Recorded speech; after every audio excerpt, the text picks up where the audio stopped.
साहब आजकल ये देखा गया है कि जब कोई पेशेंट जाता है डॉक्टर के यहाँ, तो या तो डॉक्टर खुद एक डाइट चार्ट बना के देते हैं, या फिर उनके यहाँ कोई डाइटिशियन होता है जो ये डाइट चार्ट एक बना के देता है पेशेंट को। तो डॉक्टर साहब इसके बारे में आपके क्या ख्याल है? देखिए, जो भी डाइट चार्ट बन कर के मिलता है, डायटीशियन मिलता है, बड़े डिफरेंट डिफरेंट टाइप के एटीट्यूड्स हैं। कई लोग तो ड्राई आइटम्स लिख देते हैं कि इतना ड्राई आइटम, इतने ग्राम का ये करिए, कितने वो करिए। कुछ डायटीशियंस आपको प्रैक्टिकली ये लिख देंगे कि ये फूड आइटम ले लीजिए, ये फूड आइटम मत लीजिए।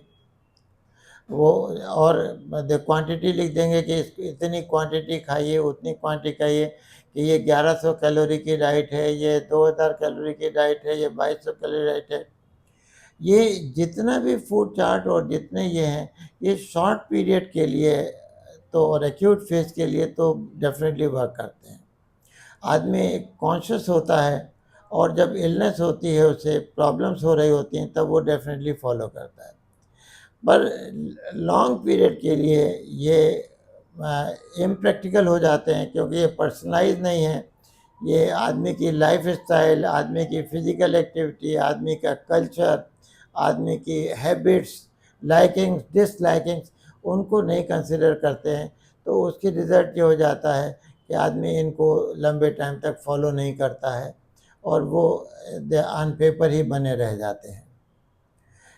लॉन्ग टर्म के लिए तो हमेशा बेटर है, या तो फूड एक्सचेंजेस आदमी बना करके दे, डाइटिशियंस आपको फूड एक्सचेंज बनाए कि अगर आप गेहूँ में ले रहे हैं तो इतना ले रहे हैं, अगर चावल लेना चाहें तो चावल की इतनी मात्रा लें और इतनी मात्रा गेहूँ की कम कर दें।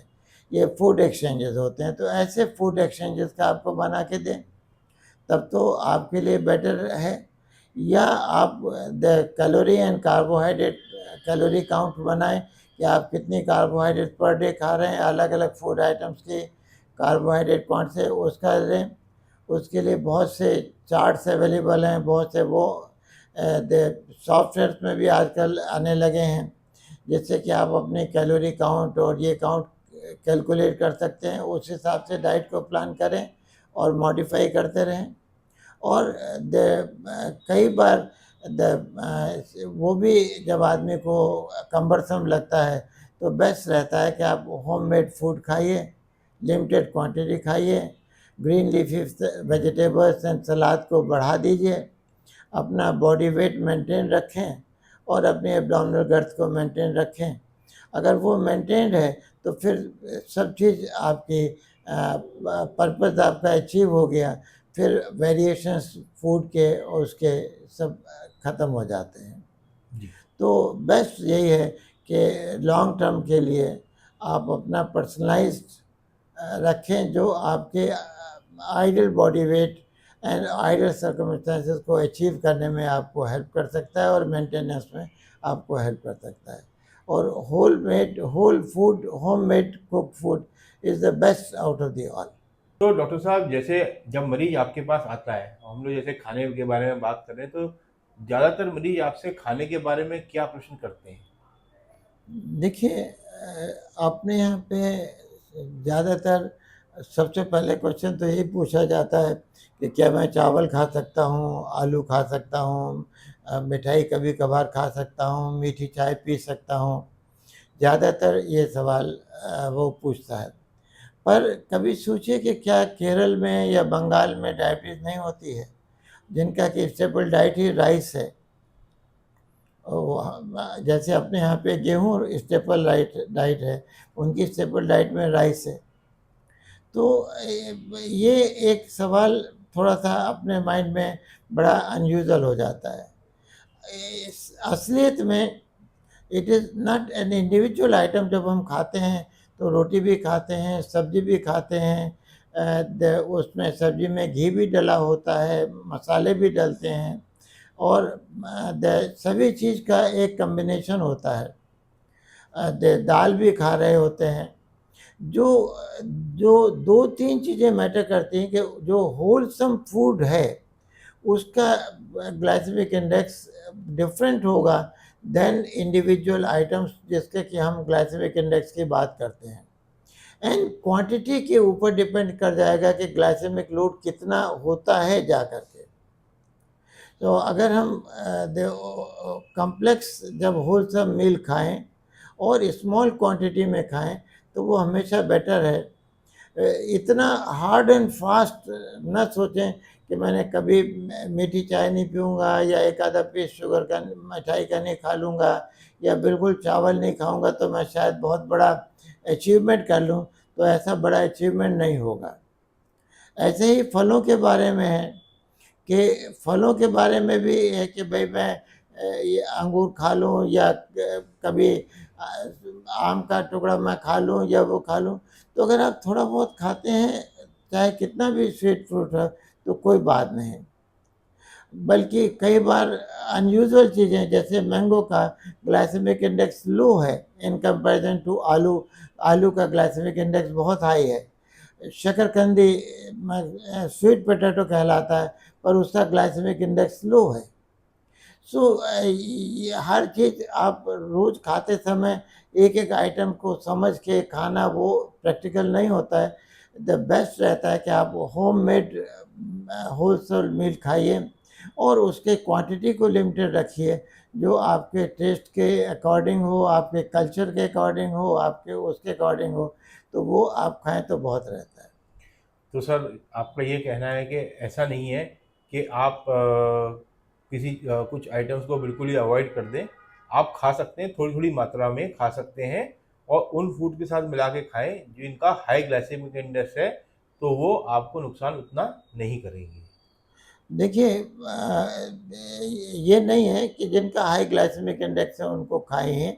अगर अवॉइड हो सकते हैं तो आप उन्हें अवॉइड करें, और अगर कभी खा लेते हैं तो आपने कोई क्राइम नहीं कमिट कर दिया, आप अपने आप को गिल्टी ना फ़ील करें कि मैं गलत काम कर बैठा हूँ, तो ऐसा ना फ़ील करें। अभी रिसेंटली नवदुर्गा निकली हैं। उस समय बड़ा कॉमन क्वेश्चन होता था, क्या मैं कुट्टू का आटा खा सकता हूँ, सिंघाड़े का आटा खा सकता हूँ? इनफैक्ट कुट्टू और सिंघाड़े के आटे का ग्लाइसेमिक इंडेक्स लो है, आप ईज़िली खा सकते हैं, पर साबूदाने का ग्लाइसेमिक इंडेक्स बहुत हाई है, उसको प्रेफ़रेबली अवॉइड किया जाना चाहिए। और ऐसे ही बेसन का ग्लाइसेमिक इंडेक्स लो है, द सूजी में भी ग्लाइसेमिक इंडेक्स लोअर है, द मैदे का ग्लाइसेमिक इंडेक्स हाई है, व्हाइट राइस का इंडेक्स हाई है, व्हाइट शुगर का इंडेक्स हाई है, बल्कि गुड़ का इंडेक्स लो है। सो वेरियस कॉम्बिनेशंस हैं। कभी आप अगर डाइट आइटम खाने जा रहे हैं या कोई पैकेजेस खरीद रहे हैं, तो आप उसमें देखिए कि कई बार लिखा रहता है शुगर फ्री, पर वो शुगर फ्री क्या, उसमें शुगर अल्कोहल्स ऐड होती हैं या कॉर्न सिरप ऐड होता है, कभी-कभी हनी ऐड होता है। तो पर the overall the sugar level उतना ही पहुँच जाता है जितना कि विद शुगर वाली थी आइटम थे। तो ये मत समझिए कि अगर आपने शुगर फ्री लिख दिया तो आप असलियत में उनको बहुत लो ग्लाइसेमिक इंडेक्स का पढ़ रहे हैं या ग्लाइसेमिक लोड बहुत कम हो जाएगा आपका, ऐसा रियलिटी में नहीं होता है। तो बेस्ट है कि आप होममेड होलसेल फूड खाइए, अपना लिमिट के भीतर खाइए। अगर आपका बॉडी वेट मेंटेन रहता है, आपकी बॉडी एब्डोमिनल गर्थ मेंटेन रहती है, तो कोई ऐसी वरी की या चिंता की बात नहीं है। तो डॉक्टर साहब, जैसे अभी आपने बताया ग्लाइसेमिक इंडेक्स के बारे में और साबूदाने वगैरह के बारे में, और आपने चीनी और गुड़ की भी बात करी। तो डॉक्टर साहब, ज़्यादातर हमारे इंडिया में ये जो है, देखिए वाइट शुगर तो सभी मान के चलते हैं कि हाँ वाइट शुगर नहीं खानी चाहिए, ये तो हमारी सेहत के लिए ख़राब है और शुगर के मरीज को नहीं खानी चाहिए। एक कैटेगरी सर हमारे यहाँ आती है जो हम लोग देसी, मतलब ये अपना हिंदुस्तान के अंदर ये बोल सकते हैं कि जैसे कि इसके अंदर आप गुड़ आ गया, खांड आ गई देसी, और शहद आ गया। इसको ये कई लोग मानते हैं कि ये बहुत हेल्दी है और ये डायबिटिक्स ले सकते हैं। और कुछ लोग ये भी कहते हैं कि ये हाँ शुगर, वाइट शुगर के मुकाबले हेल्दी है, मगर फिर भी उतने हेल्दी नहीं है और डायबिटिक्स को इनको भी अवॉइड करना चाहिए। एक और कैटेगरी सर आजकल डेवलप हुई है, जैसे कि कई लोग शुगर फ्री या स्टीविया वगैरह टाइप की चीज़ें लेते हैं। इनके बारे में कहा जाता है कि इनकी हाँ शुगर वाले साइड इफ़ेक्ट नहीं है, मगर कुछ और साइड इफ़ेक्ट्स हैं। तो सर थोड़ा सा इसके बारे में आप हम लोग को थोड़ी जानकारी दीजिए कि क्या है असलियत इनकी।